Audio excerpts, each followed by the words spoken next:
Question काय दिलं आहे, determine the value of cohesion and angle of internal frictional following observation.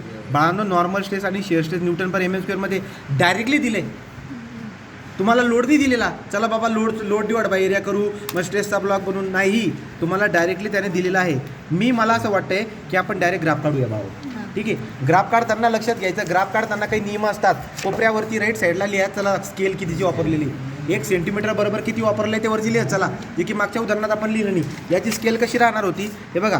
याची scale जर बघायला गेला तर एक्स ॲक्सिस आणि वाय ॲक्सिस दोघांवरती सेम स्केल आहे.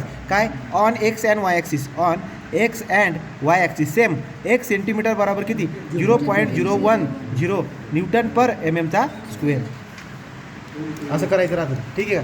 मग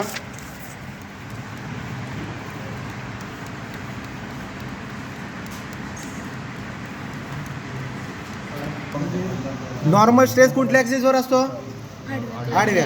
शिअर स्ट्रेस, बस ना बाळा, काय लागतं त्याला, हे कोण या बडबड कोण करतोय.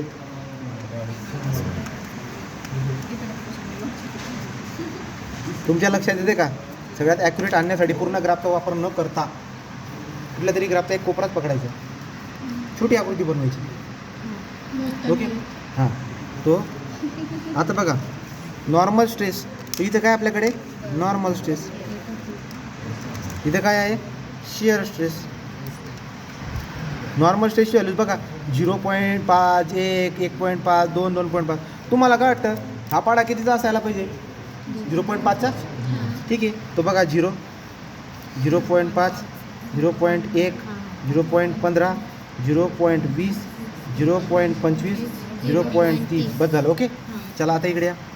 3, 0.8, 1.25, 1.55, 1.55. आता बोला बाळा, आता काय 0.5, 0.5, 5, 10 नाही, 0.1 नाही, सॉरी 0.5, 1 आपण ना 0.3चा पाडा वापरू. नाही जमणार, हां 0.3चा वापरू. थोडंसं दिमाग लावा रे, तुम्हाला तेच कळत नाही कसं करायचं.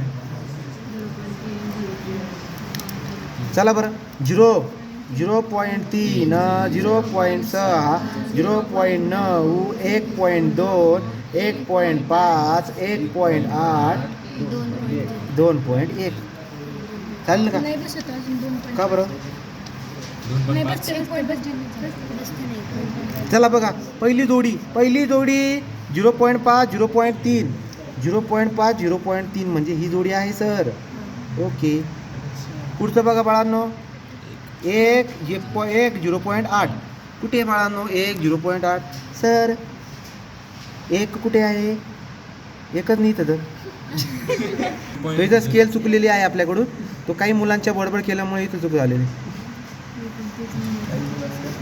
0.5, 1, 1.5, 2, 2.5. बस झालं ना. तर बाळा दुसरी स्केल काय, 1, 0.8, 1, 0.8. आता 0.6, 3चा पाडा घ्या, 3, हा ना, 7 आणि 8 इथे येईल बाळा. थोडंसं डोकं लावून काम करायचं. ओके, चला पुढचं काय, 1.5, 1.25, 1.5, 1.25. कुठे येईल 1.25, हे 2 आहे, हा ना, हे 2 आहे, हे 3, हे 4 आणि 5 होईल. 1.25 म्हणजे इथे कुठेतरी बघा. ओके, पुढे चला, 2, 1.55. हे बघा सर, हे 2 आहे आणि 1.55. 1.55 कुठे येईल बाळा, इथे. पुढे बघा 2.5, 1.95, 2.5, 1.95. 1.95 कुठे बाळा, हे बघा 1.9 राहील, हा ना, इथे कुठेतरी बरोबर. 1.95 ना. आता याला जॉईन करायचं आहे. याला जर तुम्ही जॉईन करायला गेलात तर ट्राय करा,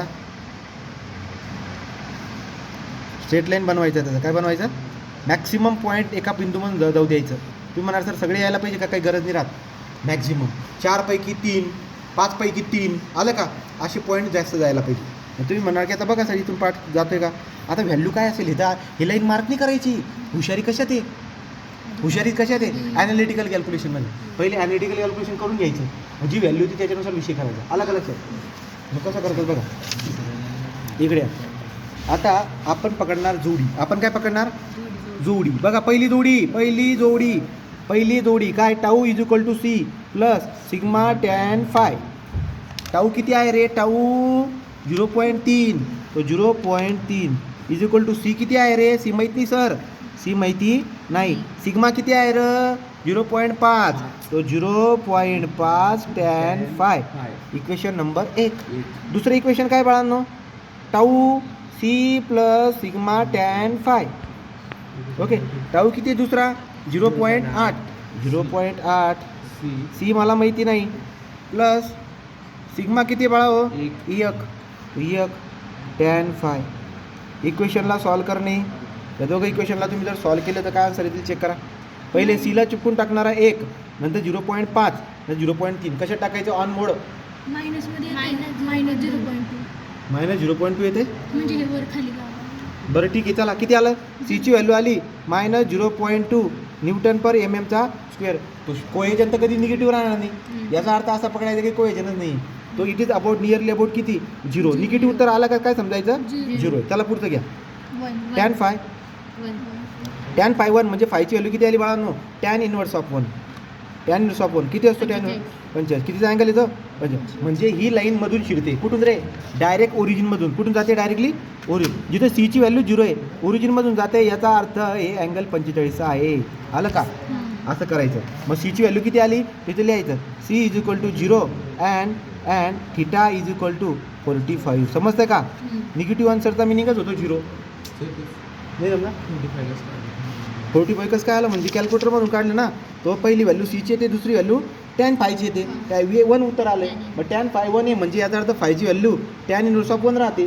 किंवा कॅल्क्युलेटरमध्ये टाका tan alpha X is equal to 1 shift solve answer equal तुम्हाला एक्सची व्हॅल्यू भेटून जाईल 45. येते का नाही ठीक आहे. सो याचा अर्थ असा झाला बाळांनो की आपलं उदाहरण सॉल्व झालं. आता यांचा अँगल बघा. यांचा अँगल काय येतोय यांचा अँगल येतोय 38-37. कसं काय 38-37 येतोय काय माहिती. 3 व्हॅल्यूचा वापर केला आहे y2 minus y1 divide by x2 minus x1. Same आहे ना मग काय प्रॉब्लेम आहे. कर बरं एकदा y2 मायनस y2. शेवटचं उत्तर घेतलं वाटतं त्याने. खूप मोठी गॅप घेतला आहे खूप मोठा गॅप घेतला आहे. चालेल ना 45 अँगल येतोय माझा त्यांचा काहीतरी वेगळा येतोय. चालतंय